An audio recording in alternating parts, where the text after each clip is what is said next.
जय हिंद साथियों।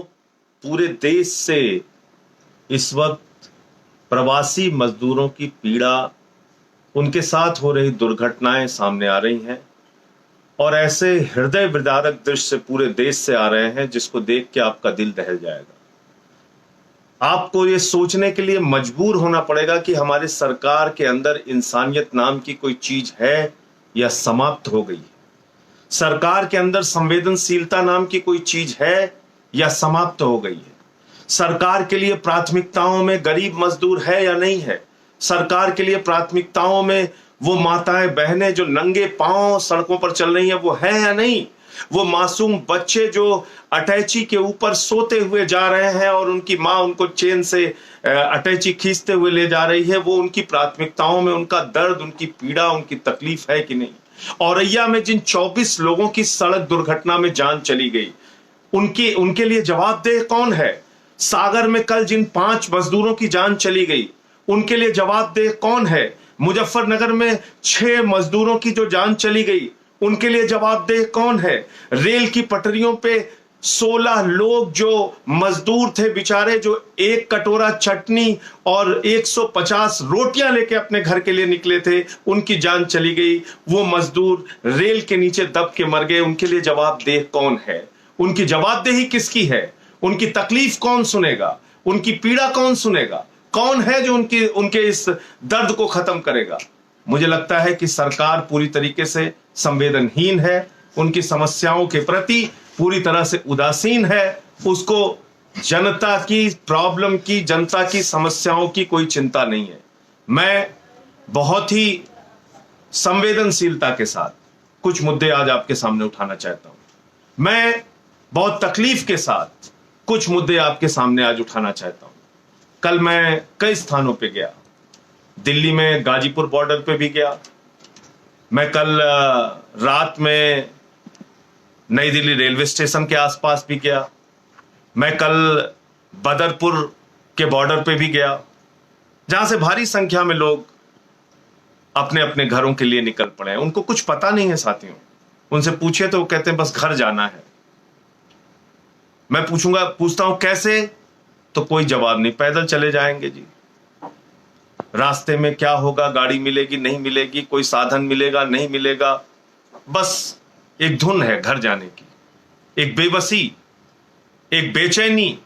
इस संकट की घड़ी में उनको अपने घर जाना है। और सरकार की अगर हम बात करें तो वो विदेशों से हवाई जहाज से लोगों को बुला सकते हैं। कह रहे वंदे भारत मिशन हम चलाएंगे। विदेशों से भारत लाने के लिए लोगों को आप लाइए, आप विदेशों से भारत लाइए लोगों को। जो भारतीय फंसे हैं, अच्छी बात है, हम उसकी सराहना करते हैं। आपने कोटा से छात्रों को उनके गृह राज्यों में पहुंचाया, हम उसकी सराहना करते हैं। तो क्या इन गरीब मजदूरों की पीड़ा आपको नहीं दिख रही है। ये आपकी प्राथमिकताओं में नहीं है। सिर्फ हवाई जहाज से चलने वाले आपकी प्राथमिकताओं में है। ये गरीब मजदूर जो अपने घर जाना चाहते हैं, उनको क्या चाहिए आपसे। मात्र ट्रेन की सुविधा, मात्र ट्रेन की सुविधा, और वो भी कितने दिन की। अगर मान लीजिए कि घर जाने वालों की संख्या 4 करोड़ भी अधिकतम है, पूरे देश से 4 करोड़ मजदूर मान लीजिए अपने घर जाना चाहते हैं, तो रेलवे की क्षमता प्रतिदिन 2 करोड़ 30 लाख, यानी 2 करोड़ से भी ज्यादा यात्रियों को प्रतिदिन यात्रा कराने की क्षमता है। एक स्थान से दूसरे स्थान पर ले जाने की क्षमता है। यानी 2 दिन के अंदर रेलवे अगर चाहे, रास्ते में जाने का जो समय लगता है वो अलग, लेकिन 2 दिन के अंदर इन मजदूरों की पीड़ा का समाधान केंद्र सरकार और भाजपा सरकार कर सकती है।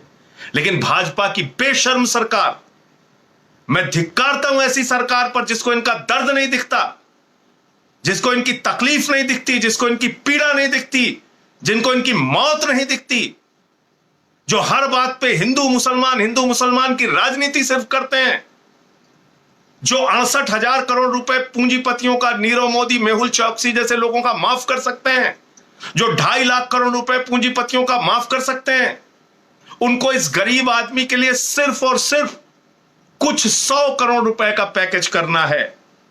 50 लाख मजदूरों पर अगर 1,000 का भी खर्चा मान ले उनके घरों पर पहुंचाने का, तो भी 500 करोड़ रुपए हुआ। अगर आप 4 करोड़ मजदूरों को भी पहुंचाना चाहते हैं तो कुछ हजार करोड़ रुपए हुआ। 2-3 हजार 500 करोड़ रुपए हुआ 50 लाख मजदूरों पे। अगर 1,000 आप खर्च करते हैं 1 करोड़ मजदूरों के लिए 1,000 करोड़ रुपए, 4 करोड़ मजदूरों के लिए 4,000 करोड़ रुपए। अरे तुम 68,000 करोड़ रुपए चंद पूंजीपतियों का माफ कर सकते हो, हजारों करोड़ रुपए नीरव मोदी और मेहुल चौकसी का माफ कर सकते हो। तुम्हें शर्म नहीं आती? इतने मजदूरों को मरने के लिए तुमने छोड़ दिया है, उनके भाग्य भरोसे उनको छोड़ दिया है। उनके लिए 2-4 हजार करोड़ का भी पैकेज तुम्हारे पास नहीं है। 200 करोड़ रुपए में तो रूपानी का जहाज आ जाता है। जो गुजरात का मुख्यमंत्री है उसका हवाई जहाज 200 करोड़ में आता है। और इन गरीब मजदूरों के लिए तुम्हारे पास किराए का इंतजाम नहीं है। कहते हो 85% हम देंगे, 15% राज्य देगा। अरे बताओ, सूरत से लेके कानपुर जाने के लिए एक महिला को अपनी पाजेब, अपनी पायल बेचनी पड़ी। आप बताइए कि उन महिलाओं को 15% किराया 650 रुपए कैसे हुआ, सामान्य किराया? ये मूर्ख किसको बना रहे हो? किसको धोखा दे रहे हो भाजपाइयों? किसको धोखा दे रही है ये केंद्र सरकार? अरे एक आदेश जारी करो, 1 लाइन का, किसी मजदूर से कोई किराया नहीं लिया जाएगा। और अगर तुमको 85 और 15 की नौटंकी करनी है तो एक आदेश जारी करो, 1 लाइन का, जिस राज्य में ट्रेन जाएगी उस राज्य से वो पैसा तुम ले लोगे। 2 सरकारों के बीच का समझौता है, केंद्र सरकार और राज्य सरकार। हर बात के लिए आदेश केंद्र सरकार जारी कर देती है। इसके लिए कह रही है राज्यों की अनुमति नहीं मिल रही, राज्यों की अनुमति नहीं मिल रही है। बंगाल है, फिर झारखंड है, फिर दिल्ली है, फिर फलाना है, फिर सिर्फ अपोजिशन की सरकारों को टारगेट करना है। एक इनका नेता है संबित पात्रा, वो कह रहा अजमेर से ट्रेन जा रही है, उसमें भी हिंदू मुसलमान खोज रहा है। अरे बेशर्मो, जरा शर्म करो। अजमेर शरीफ की दरगाह पे तो हिंदू ज्यादा जाते हैं, मुसलमान कम जाते हैं। अजमेर शरीफ की दरगाह पे तो प्रधानमंत्री जी भी चादर चढ़ाते हैं, वो भी चादर भेजते हैं। तुम्हें अजमेर से बंगाल ट्रेन चल रही है तो उसमें भी तुम दिमागी रूप से इतने कंगाल हो चुके हो कि तुमको उसमें भी राजनीति दिख रही है, उसमें भी हिंदू मुसलमान खोज रहे हो। तो आज की तारीख में जो सबसे बड़ी जरूरत है 1 लाइन के आदेश की, कि रेलवे जिस राज्य में ट्रेन भेजेगा वहां की राज्य से वो 15% किराया लेगा। 85% तुम कह रहे हो तुमने फ्री किया है। फिर ये मजदूरों से किराया क्यों लेते हो? क्यों उनसे किराया लिया जा रहा है? 650, 800। गुजरात के सूरत में मैंने देखा एक भाजपा नेता ने 1,16,000 रुपए इकट्ठा कर लिया मजदूरों से झारखंड के। जब वो पैसा मांगने गए तो ना टिकट दिया ना पैसा दिया, बुरी तरीके से उनको मारा पीटा, लहूलुहान कर दिया।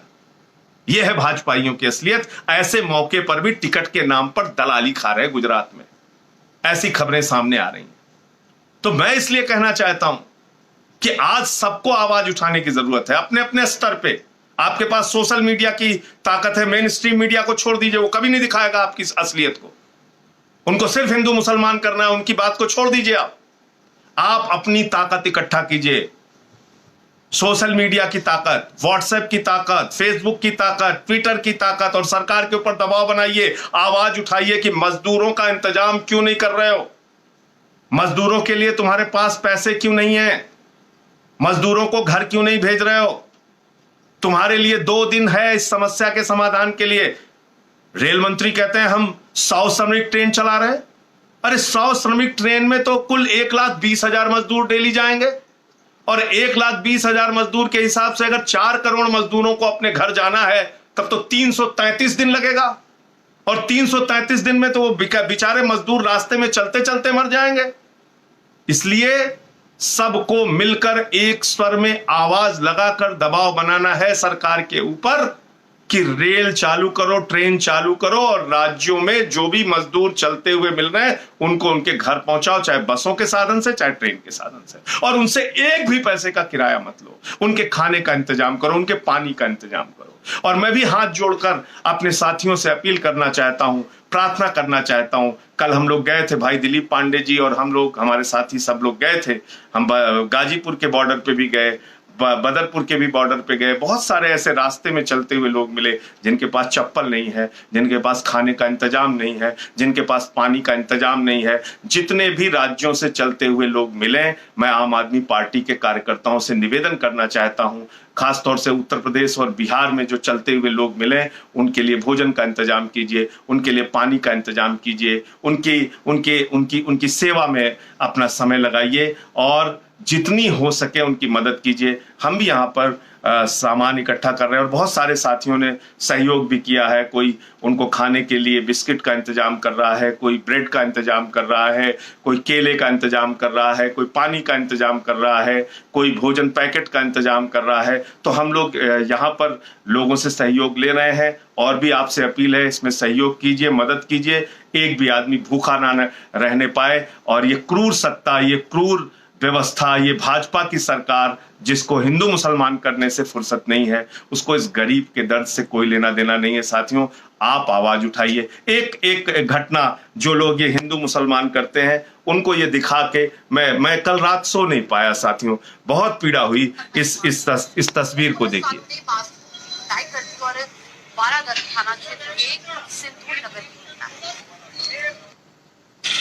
मेरे पापा नहाने गए थे घर पे, हमारा ठेला लगता है गली में, तो मैं यहाँ पे खड़ा हो गया था। पुलिस वाले आए, उनने गंदी गंदी गालियां दी, मारे डंडे मुझे पुलिस वालों ने। देख लिया आपने, ये छोटा सा मासूम बच्चा, बरेली की ये घटना है, उसको पुलिस वाले मार रहे हैं। इस गरीबी में, इस मजबूरी में उसका बाप ठेले लगाए हुए था, वो घर के अंदर चला गया, बेटा कुछ देर के लिए खड़ा हो गया। और हिंदू मुसलमान करने वाले भाजपाइयों, ये कोई मुसलमान नहीं है, ये गुप्ता परिवार का बच्चा है, गरीबी के कारण ठेला लगाया हुआ था और वो जाके वहां खड़ा हो गया, उसको पूरी तरीके से पुलिस वालों ने पीटा। ये हो रहा है योगी के राज में, ये कर रही योगी की पुलिस। इस मासूम बच्चे को मारा गया। कल वहां के एक भारत समाचार टीवी चैनल ने प्रमुखता से इस खबर को दिखाया और आज तक उन बेरहम पुलिस वालों पर कोई कार्रवाई नहीं हुई। और तुम लोग हिंदू मुसलमान ठेला वाला देखते हो तो बस मुसलमान है, उसको गालियां दो, ये करो, मारो पीटो, इन्हीं काम में लगे हो। ये सब बंद करो, इस देश को बचाने के बारे में सोचो, गरीबों के तकलीफ को, उनके दर्द को दूर करने के बारे में सोचो। मैं फिर से एक बार अपील करूंगा, अपने सभी साथियों से निवेदन करूंगा, विनती करूंगा, जहां भी जो भी आपको पैदल चलता हुआ मिले, जो भी प्रवासी मजदूर भाई बहन माताएं बच्चे जो भी मिले, उनकी सेवा कीजिए, उनकी मदद कीजिए, उनको पानी का, भोजन का जो भी इंतजाम आपसे बन सकता है आपकी ताकत क्षमता के अनुसार वो आप कीजिए। गाजियाबाद में कल हमारे साथियों ने, मैंने देखा मोहित अग्रवाल जी ने और उनकी टीम ने काफी लोगों की मदद की। मैं उन सभी साथियों का हृदय से आभार और धन्यवाद व्यक्त करता हूं और मैं फिर से निवेदन करूंगा, आवाज उठाइए मजदूरों के हक में। इंकलाब जिंदाबाद, आम आदमी जिंदाबाद।